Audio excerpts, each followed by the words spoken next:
Hello, it's Chino here. If you like aggressive openings, you're in the right place. Today like to have a quick look at the Latvian Gambit. So after the moves e4, e5, knight f3.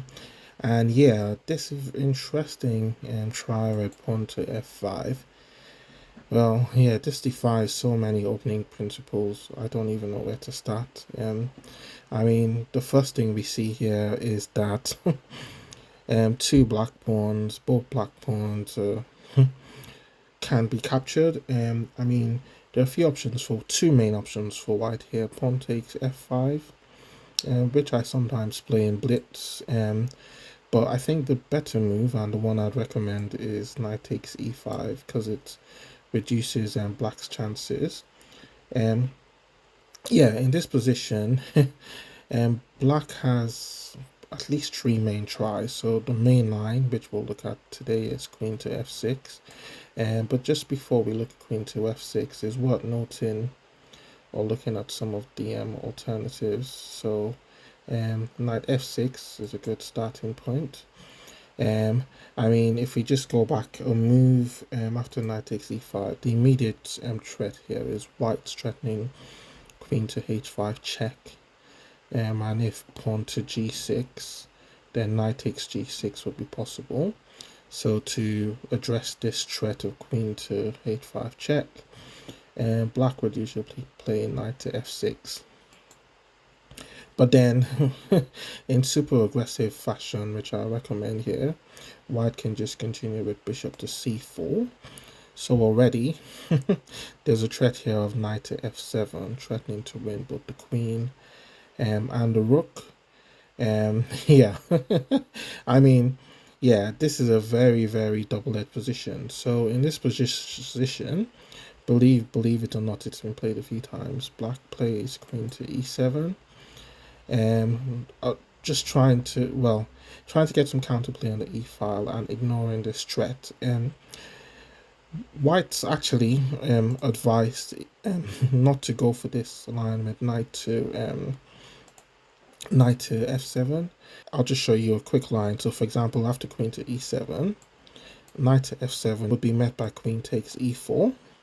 And if queen to e2, queen takes e2, and bishop takes e2 won't be possible because that knight will be hanging. And after something like king takes e2, black's got this strong counter measure here, which is pawn to d5. The point being that if knight takes h8, pawn takes bishop, and that knight will be trapped in the corner of the board. So in the long run, black would end up with a material advantage. Just going back a move, after this move, pawn to d5, the point here is that if bishop takes d5, knight takes d5, and again, after the knight takes on h8, eventually this knight would get trapped in the corner of the board and black would win. So yeah, so just going back to that position with queen to e7, after queen to e7, yeah, there's this interesting threat of queen takes e4. So yeah, we shouldn't really fall for this knight to f7 check. The other try for white here is bishop to f7 check, trying to force black to lose castling white.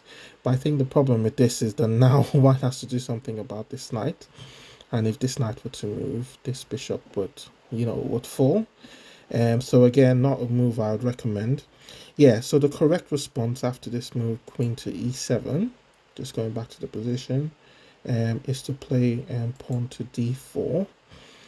So opening this diagonal for the bishop on c1 and defending the knight at the same time. And the usual continuation for black here is knight to c6. If I just go back one move, after pawn to d4, it's just worth noting here that this time, after pawn to d6, this time there's a difference here. Knight to f7 is possible because queen takes e4 check would just simply be met by king to f1, which yeah Yeah, which is good for white in this particular variation, because now black has to do something about the rook. Um, Note that something like rook to g8 would simply be met by knight to g5, hitting both the queen and the rook. Yeah, so yeah, just going back to the position after pawn to d4. Yeah, d6 is not such a great try. So the usual move is to go knight to c6. Just trying to force this knight off the diagonal. But yeah, I think in this position, white can just simply ignore it. I just go for development with castle's king side. And now black has a choice to make here. He can either capture on e4 or capture on e5. So let's have a quick look at both options. So pawn takes e4, for example, um, is one try, but then I'd recommend white to just continue development with bishop to f4. Protecting this knight a second time. And then after a continuation like pawn to d5, just calmly go back with bishop to b3, retaining some pressure on this d5 pawn.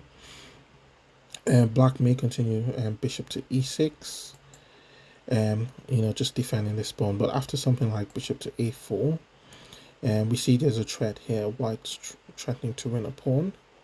The bishop will be forced back to d7 to defend this threat.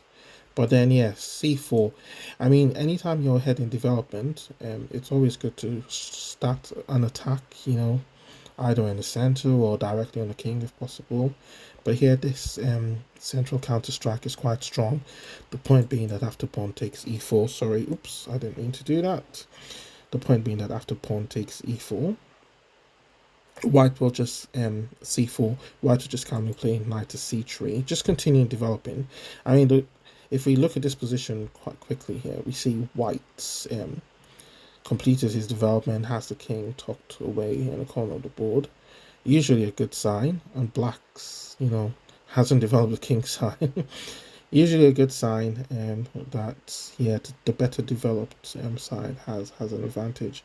A possible continuation could be something like castle's queen side, but after exchanges on c6, look at black's pawn structure. I mean, these are terrible. Rook c1 would follow, and there's all sorts of threats, on this. I mean, these pawns are so weak, they'll eventually fall.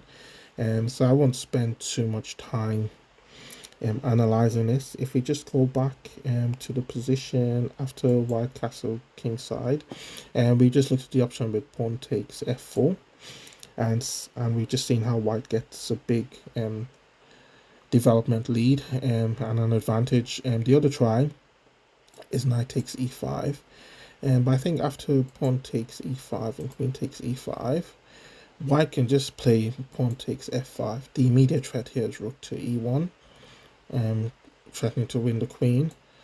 So black would be forced to play queen takes f5, but after queen to e1 check, black's forced to lose castling rights. Again, this can't be good.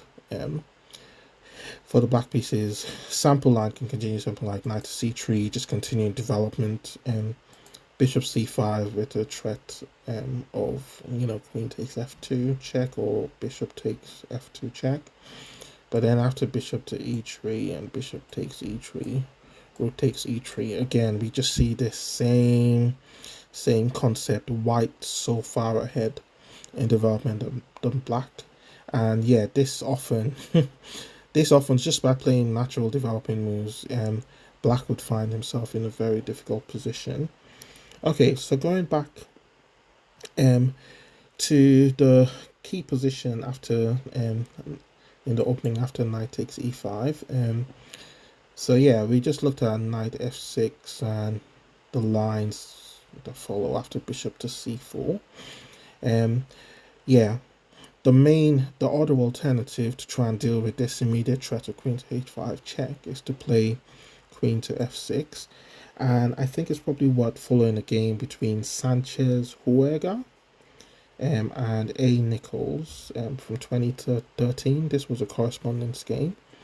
So now this queen to h5 check won't, it'll be pointless because pawn to g6, and white would no longer have knight takes g6 because that square is protected by the queen. So in this position, the correct move for white, and the move that was played in the game, was pawn to d4. So again, just, opening a diagonal for the bishops, defending the knight at the same time. So it's always a good idea to try and play multi-function or multi-purpose moves in the opening. So yeah, in this game, black continued pawn to d6, trying to get rid of the knight, in the position. But just going back a move, if we take that pawn move back, the other option was to capture the pawn on e4. But I think the problem here is white has strong threats after bishop to c4. There's this threat on the f7 square. So just going back a move. After the move pawn to d4, d6 was played, trying to threaten the knight. The knight went to c4, and then now pawn takes e4. But the point here is that after knight to c3, threatening the pawn, black has to do something. So in the game, queen g6 was played. Again, defending. This was actually a multi-purpose move, defending e4 and putting some pressure on g2. But yeah, white had a simple way of dealing with this threat on g2, and that was the move f3. So obviously black has to do something about this, otherwise pawn takes e4 would follow. So pawn takes f3 followed, and after queen takes f3, I think he had just solved the problem of this pawn. So knight f6 was played. Just going back one move. You're probably wondering why not queen takes c2. Well, the problem with this is bishop d3 would come next, and then this queen is trapped. And even if it wasn't possible for this to happen, I mean, it's usually a bad idea to go capturing pawns when you're so far behind in development in the opening. So just going back to the position after queen takes f3, black correctly tried to continue development with knight f6. But I should point out here that even though the material is equal at the moment, the problem that black has is that white has a slight lead in development, so one extra piece developed, soon to be two after, say, bishop to d3 or some other move. But also white is ready to castle, maybe after bishop d3 and castles kingside, and and can start having a go at the black king quicker than black can start having a go at the white king, if that makes any sense.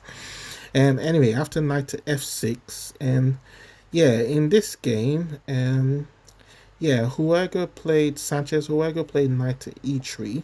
I mean, I would have played bishop to d3, but apparently the engines show knight to e3. If I just swap moves, knight to e3 instead of bishop to e3 as a stronger move. So black played pawn to c6, just trying to relieve pressure on the diagonal, because if this bishop were to move, queen takes b7 was a possibility. But now after bishop to d3, threatening the queen had to go somewhere, so queen to h5 was played, just trying to swap pieces. White was having none of it, and played queen to g3, because on this square the queen's putting pressure on the g7 square. Black played bishop e7 anyway. I think, queen takes g7 is not yet on the cards because of this rook to g8. So if now rook to g8 will trap the queen, so not yet. So if you just go back a move, I think it's better for white to castle first, but in this exact position black had castles kingside. So yes, white just continued with developing moves, bishop to d2, black tried pawn to d5, So yeah, taking a bit more space in center. But then after rook a to e1, if we just take stock of this position, all of white's pieces are fully developed. Again, a good sign. Whereas black's queen side hasn't yet been developed. So yeah, it's always a good sign. It always gives you a good idea that one side has an advantage over the other, where there's this big lead in development. So yeah. Anyway, black tried rook to e8. Um, because there's possible threats, with this knight moving and this rook hitting the bishop on e7. So rook to e8 was played. But then came this interesting combination, and that was knight e takes d5 exclamation mark. So just to point out a few moves here, a few options here. I mean, knight takes d5 was played in the game, but what's wrong with pawn takes e5? Well, the point is, white has this exclamation, this very good move here, rook takes e7. There's an immediate threat of queen takes g7 mate, so the capture on e7 would be forced. But then now there's this move, rook takes f6, and note that the knight can't be captured because of this pin. Hell, so yeah, interesting tactics here. So if we just go back to the position after knight e takes d5, interesting. I mean, white has a winning advantage here already. Black tried knight takes d5 instead. We saw that c takes d5 wouldn't work. But then after this move, bishop to g5, yeah, we see that black's in a whole lot of trouble on, with this weakness on the black rank. In the game, black played bishop to f8, but yeah, let's see what was wrong with, say, bishop takes g5. Well, the problem with bishop takes g5 is that queen takes g5 here, forcing an exchange of queens. Would lead to checkmate. Yeah, so just going back, so we see in that position after bishop takes g5, bishop to g5 was a very strong move, and obviously bishop takes g5 wasn't possible. And it's worth noting queen takes g5 isn't possible for the same reasons, because queen takes g5, bishop takes g5, rook takes e8 mate. So just going back to the position after bishop takes after bishop to g5, black was didn't see anything better than to play bishop to f8. But now came another impressive move from white, a problematic one as well, bishop to c4. And the point here is the bishop is pinning this knight on the diagonal, and yeah, white also threatening to win a pawn after exchanges on d5. So if we just take a stock of this position, white's just sacrificed a piece. So black's got 1, 2, 3, 4, 5, 6, 7 pieces against 1, 2, 3, 4, 5, 6. But interestingly, white's still winning. And I think the main reason here is because of this massive lead in development. Because even though white and black has a piece, an extra piece, I mean, these pieces in the corner are doing nothing. The rook and the knight are doing nothing. So, I mean, black could as well be a piece down or 2 down. And yeah, the back rank's weak as well. So we'll see. After bishop to e6, I mean, black couldn't see anything better than to try and unravel with bishop to e6. Yeah, trying to protect this knight and prevent exchanges on d5. Here, white had another beautiful combination, which was rook takes e6. Now this move is easy to see because of the pin, on this diagonal, as we'll see. So I mean, black saw nothing better than to go rook takes e6, but after knight takes d5, pawn takes d5, forcing bishop takes d5, yeah, that this pin was telling. yeah, very difficult position for black. Black tried knight to c6, but then after bishop takes e6 check, um, and king to h8. Yeah, this was a very difficult position. So we now see that white's emerged, a couple of pawns up in this position. So equal number of pieces, 1, 2, 3, 4, minor pieces, 1, 2, 3, 4. But white's got two extra pawns, and yeah, went on to win. After a few more moves, queen to f4, threatening queen takes, f8, and checkmate of the back rank, and queen to e8 followed d5. I mean, white went on to win in, I think it was 38 moves. Yeah, so just to recap, if we just go back to the starting position of the Latvian Gambit after e4, e5, knight f3, pawn to f5. Yeah, the move I would recommend for white here is knight takes e5. Even though pawn takes f5 is possible. Knight takes e5 gives black fewer options. I mean, one option here is knight to f6, but after an aggressive move like bishop to c4, we saw white get an advantage. And just going back a bit, even after the main line with queen, queen to f6, we saw white get an advantage after d4, etc. So yeah, I hope you enjoyed this one. Please don't forget to like, subscribe, and share, and hope to see you on the next one.